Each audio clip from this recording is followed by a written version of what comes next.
অন্তু একটা রিক্সা ডাকলো। ভার্সিটির গেটে নামিয়ে দেবেন? জয় লাফ মেরে উঠে বলল, থানার দিকে গাড়ি ঘুরান মামা। অন্তু তাকালো। জয় না তাকিয়েই বলল, তোমার পরীক্ষা দুপুর 2টায়। রাত 11টা, কনকনে শীতের রাতে খালি পায়ে মেঝেতে দাঁড়িয়ে থাকা সাহসিকতার ব্যাপার। তরুর ভেতরে আজ সেই সাহস এসেছে। হু হু করে শীতল বাতাস নাকে মুখে ঢুকছে। তরু দাঁড়িয়ে রইল বারান্দার গ্রিল ধরে। তুলি ঘরের ভেতরে কোয়েলকে ঘুম পাড়াচ্ছে। জয় গান গাইতে গাইতে ঢুকলো, তুমি মা হারা ছেলে, জাহানারা ইমামের 71-এর দিনগুলি, তুমি নকশি কাঁথার মাঠের জসিমউদ্দিনের মুঠোয় মুঠোয় মাটির ধুলি। তুলি গম্ভীর মুখে তাকালো। গান যখন ভুলভাল নিজের মনের মতো গাইবি, তখন নিজে গান বানিয়ে গাইতে পারিস না? জয় আরো জোরে চাচালো, তুলি ও তুলি ও তুলি তুলি রে, দোলনায় উঠে আমি দুলি, গাছের ওই ডাল ধরে ঝুলি রে। তুলি রেগে উঠল, চিৎকার করে লাথি মারবো একটা। বের হ আমার ঘর থেকে, বাবু ঘুমাচ্ছে, যা বের হ। জয় বারান্দায় গিয়ে তরুর পাশে দাঁড়ালো। তরু চমকে উঠল, কিছু লাগবে আপনার? ডাকলেই হতো আমাকে। শোন তরু, তোকে এমন একটা যোগ্য পাত্রের কাছে বিয়ে দিব, তুই তখন আমায় ভেবে ভেবে গান গাইবি। চলে গেছো তাতে কি, নতুন একটা পেয়েছি, সরকারি চাকরিজীবী। পোলের আলো এসে অন্ধকার দূর করছে বারান্দার। সেই আলোয় তরুর ছলছলে চোখ দুটো সজল হয়ে উঠল। জয় গ্রিলের উপর একটা ঘুষি মারল। চোখের মায়ায় বাঁধার চেষ্টা। শিট শিট ম্যান, বাধা পড়ার সিস্টেম নাই ভেতরে। এরপর বাচ্চাদের মতো করে আহ্লাদ করার নাটক করে বলল, আমি পাখি ঘর বুঝি না রে। তরু হাসলো, তবুও ঘর বাঁধলেন? না বুঝেই বাঁধলেন। ঘর বাঁধিনি, এক জঙ্গলি বিলাইকে খাঁচায় পড়েছি, সেটাও পরিকল্পনা ভাবে। তুই দেখিস নাই ওই শালিরে? শালি একদম ফায়ার, দেমাগ দেখলেই ভয় লাগে। আজ দেমাগি না হয়ে হেরে গেলাম নাকি? জিতে গেলি, কারণ তুই আমায় পাসনি। খুব সুন্দরী সে, মানুষ হিসেবে তোর মতো সুন্দর না। শালির তেজ খুব বেশি, আর রূপ সুন্দর আছে। আচ্ছা, এত সাফাই গাইতে হবে না। শুনুন, না পেতে পেতে এমন অভ্যাস হয়ে গেছি আমি, আজকাল চেয়েও কিছু পাওয়ার কথা ভাবলেও খুব ভয় লাগে। যে কোনো অস্বাভাবিকতা। ছোট থেকে বাপের আদর পাইনি, মায়ের কোল আঁচল কিছুই পাইনি, নিজের একটা ঠিকানা পাইনি। হুট করে আপনাকে পেয়ে গেলে সামলাতে পারতাম না। চা খাবেন আপনি? আদা চা খেতে ইচ্ছে করছে, আমার জন্য বানাতে চাচ্ছি। আপনার জন্য বানাবো? তরু চলে যায় জয়ের সামনে থেকে। জয় চুপচাপ দাঁড়িয়ে রইল। তুলি এসে বসলো পিছনে বেতের মোড়ায়। আজকাল জয়ের মনে হয় সে পাপ করে, আগে মনে হয়নি। আগে মনে হতো ওসব ক্ষমতা আছে, করবেই, এসব তার স্বাধীনতা। কিন্তু আজ ব্যাপারটা অনুশোচনারও নয়। তরুর প্রতি যে স্নেহ এবং মায়াটা কাজ করে, সেটা খুব জ্বালাতন করছে। পরক্ষণই মনে পড়ে অনুশোচনা হতেই পারে, পাপ বেশি হলে অনুশোচনা হয় মাঝে মধ্যেই, তবে সেটাকে ধরে রেখে পাপ করা থামানো উচিত নয়। হামজা ভাই বলেছে, পাপ জয়ের রক্তকণিকায় মিশে গেছে, তা ছেড়ে দিলে চলবে?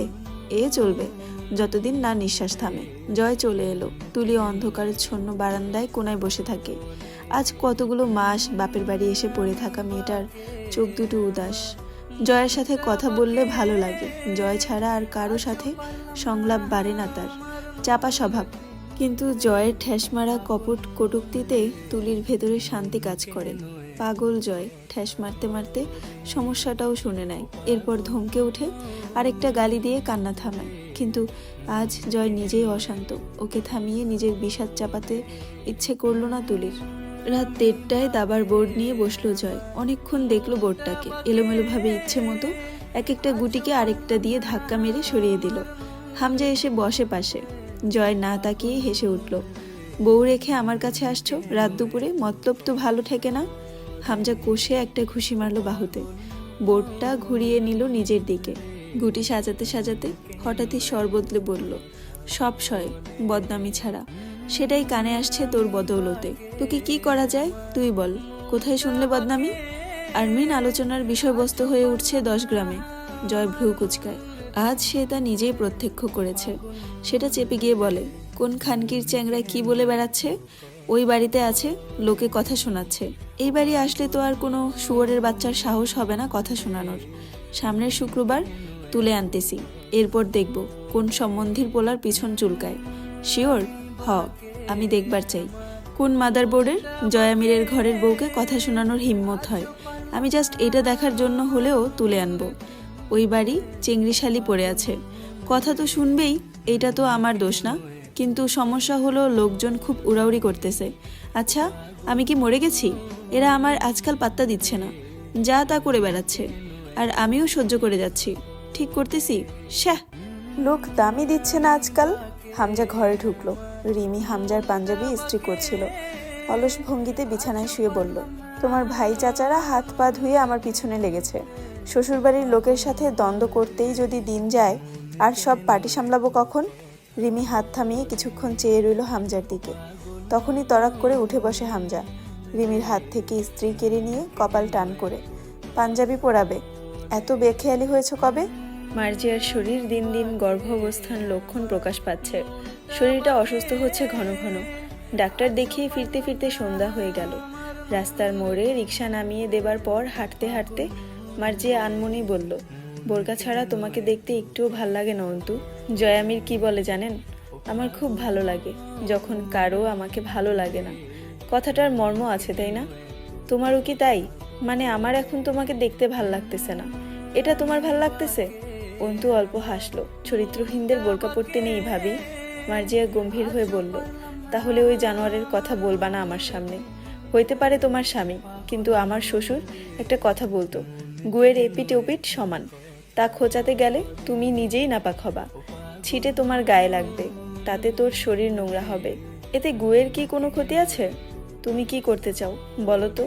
তোমার কিছুই বুঝি না আমি, কিছুই করতে চাই না। কিছু না করতে চাওয়াটাই এখন সবচেয়ে বড় করতে চাওয়ার বিষয় আমার। মার্জিয়া ক্যাটক্যাট করে উঠল। আবার শুরু করলা? বলছি না তোমার এসব হেয়ালি কথা শুনলে রাগ হয় আমার। সহজভাবে কথা বলবা আমার সাথে। কঠিনের কি আছে? আপনাদের সমস্যা আমার বোরখা না পরা নিয়ে। আম্মু এজন্য কথা বলে না আমার সাথে। অন্তু চুপচাপ কিছুটা দূরে হেঁটে হঠাৎই বলতে লাগলো, আপনি ছিলেন না সেদিন, আমার গায়ে থুতু পড়েছিল মানুষের ছুঁড়ে দেওয়া। কেন জানেন? পুরুষ ঘরে ঢুকিয়ে কাপড় খোলার অপরাধে। শুনতে খারাপ লাগছে, আরও খারাপ কথা শুনুন। টেনে হিঁচড়ে খুলে ফেলা হয়েছিল আমার বুক থেকে ওড়নার পর্দা। মাথায় জড়ানো গামছাটা কেড়ে নিয়ে চুলগুলো আলগা করে ফেলা হয়েছিল। এই সুন্দর যাত্রাপালার দর্শক ছিল সেই দিন হিউজ পরিমাণ। কিছু বলবেন? মার্জিয়া হাঁটার গতি কমে যায়। অন্তু নিঃসংকোচ নির্লিপ্ত কণ্ঠে বলল, ওড়না ছাড়া আমাকে অতগুলো দর্শক দেখলো, চোখের তৃষ্ণা মেটালো, নোংরামি করে ধরা পড়ার দায়ে বিয়ে দিয়ে দিল নাঙের সাথে। এরপর সেই শরীরে বোরকা জড়ানো, মুখ ঢাকাটা পাগলামি হবে না? মার্জিয়া তাকিয়ে রইল অন্তুর দিকে। অন্তু সাবধান করলো, সামনে তাকিয়ে হাঁটুন, হোঁচট খাবেন। বাড়ির গলি সামনেই, আর কয়েক পা এগোতেই হবে। রাস্তায় লোক নেই। ওদের পার করে একটা গাড়ি গিয়ে থামলো সামনে। ওরা দুজন হেঁটে গাড়িটা পার করে এগিয়ে যাওয়ার সময় কেউ ডাকলো, শোনো। অন্তুর বুকটা ধুপ করে উঠে। প্রখর মস্তিষ্কে কণ্ঠস্বরটা চাপ ফেলল। এই কণ্ঠ চেনে অন্তু। ফিরে তাকায়। হুডির টুপি মাথায়, পলাশের। মার্জিয়া জানতে চায়, কে এটা অন্তু? চেনো তুমি? এটা জয়ের বড় ভাই নাকি? অন্তু জবাব না দিয়ে ভাবির হাতখানা চেপে ধরল। পলাশ আজগর এগিয়ে আসে। ঠোঁটে লেগে আছে স্থায়ী সেই হাসি। অন্তু শুধায়, ভালো আছেন? পলাশ হেসে উঠল, তোমাদের ওইখানে যাচ্ছিলাম। সেই কবে থানা থেকে আসলাম, এরপর আর খোঁজ নেই। অন্য সব লোকের এতদিনে বউ বাচ্চা সহ সব চলে যায়। তোমাদের সাথে কিছুই করলাম না তেমন। আগের সব ঋণকারীদের সাথে নাইনসাফি হয়ে যাবে না? দেখা যাবে ওরা অভিযোগ তুলবে। ওদের সাথে যা হয়েছে তোমাদের সাথে নয় কেন? ঠিক বলিনি? হ্যাঁ, ঠিক বলেছেন। আসলে আমাদের এত সুযোগ দিয়ে ঠিক করেননি। আমরাও ঋণী, এরাও ঋণী। ওরা যদি এত কিছু হারায়, এত অত্যাচারিত হয়, আমরা কেন না? পলাশ কিছুক্ষণ চেয়ে থেকে বলল, চলো গাড়িতে উঠো, একসাথে যাই। অন্তু মার্জিয়াকে বলল, ভাবি আপনি চলে যান, আমি আসছি খানিক বাদে। পলাশকে বলল, বাড়িতে গিয়ে আমার সঙ্গেই কথা বলবেন। চলুন আশেপাশে কোথাও বসে কথা বলি। ভাবি আপনি বাড়িতে চলে যান, আমি আসছি। এটাই পলাশ আজগর? মুখরা বদমেজাজি। মার্জিয়া একদম মিয়ে গিয়েছিল। ভয় তোর চোখে অন্তুর দিকে চেয়েছিল। অন্তুর চোখে আশ্বাস দিয়ে বলল, যান, কিছু হবে না আমার। এটুকু ভরসা রেখেছি নিজের উপর। আম্মাকে বলবেন ওষুধ কিনতে গেছি, আপনার অসুস্থ লাগছিল, আগে ফিরেছেন। আমি চলে আসবো ইনশাআল্লাহ।